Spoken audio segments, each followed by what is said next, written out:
Okay, so here we are on week 4 of curriculum assessment and evaluation. Just a reminder that your presentations to the group are due, the PowerPoint that you're doing for the staff are due on Friday by 5 o'clock.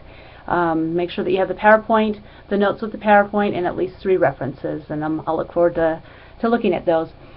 Which I thought was funny. So here we are developing a professional development piece, and then we read Dylan Williams' work on how professional development is no good, which I agree with part of it. I think that we need professional development, and we need people working together, probably not the traditional staff development that we've been doing over the years that really does not show a lot of growth.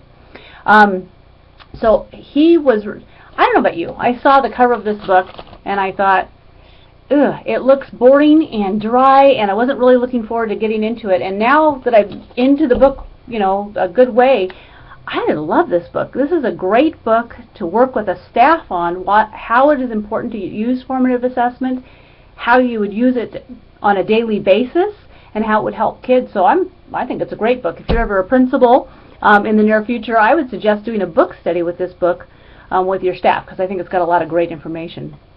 So anyway, he talks about how formative assessment is so important. And last week when we met online, we talked about Hattie's work on formative assessment or feedback being the most important thing that he could see and the most effective thing for kids.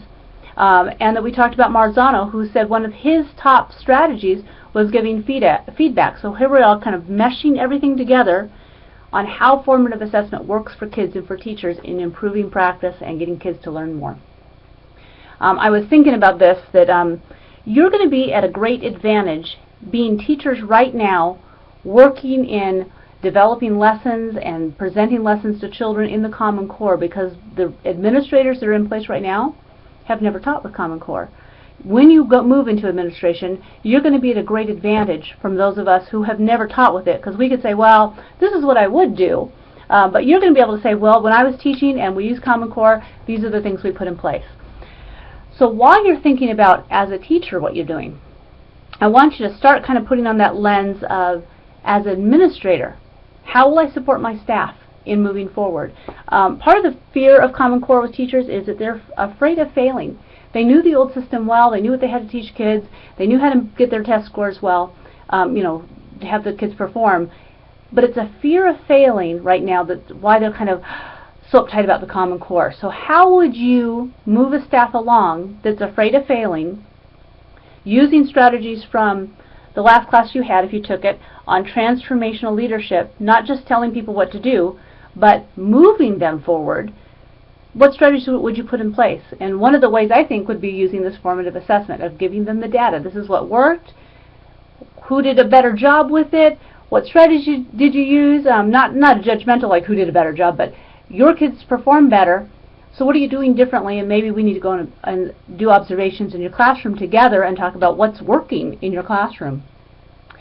That way to support a teacher, I know that there are lots of, not a lot, but some people, when I've seen them move into administration, get that idea of being kind of a dictatorial figure of, this is the way we're going to do it. And I know that as you move into your positions, you'll have a better grasp, because of that transformational work that we did before on how to lead and how to get people to change is better than just telling people this is the way it's going to be, and whether you like it or not, this is what we have to do.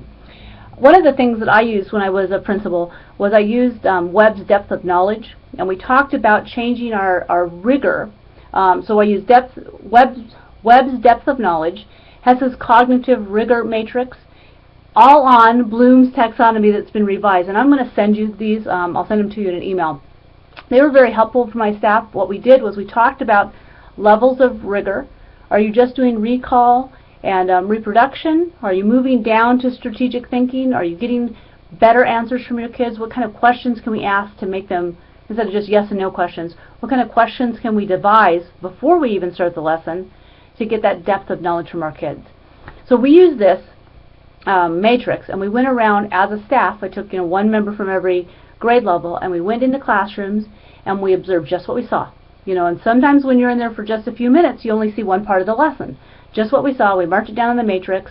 We came back, and the first month we said, okay, this is where we are as a school. no names attached to it, just are we seeing more recall and reproduction lessons at the moment we came in, or are we seeing more strategic thinking or analysis of curriculum as we move in? And then next month I took another group, and we did the same thing. And so we got very used to, as a staff, going into each other's rooms, which freaked them out.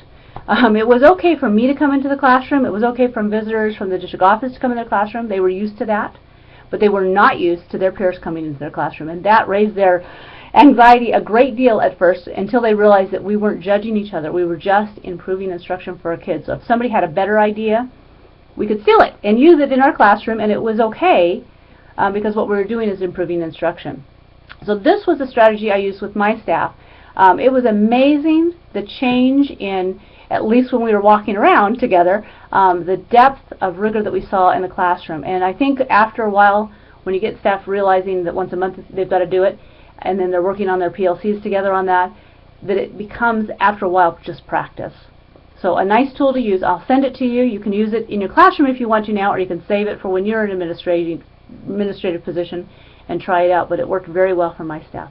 All right, so week 4, we're going to turn in that PowerPoint. You're going to read the first 2 chapters of Dylan William on that embedded formative assessment book, and I think that you'll really enjoy it. So have a great week, and call me or email me if you have any questions.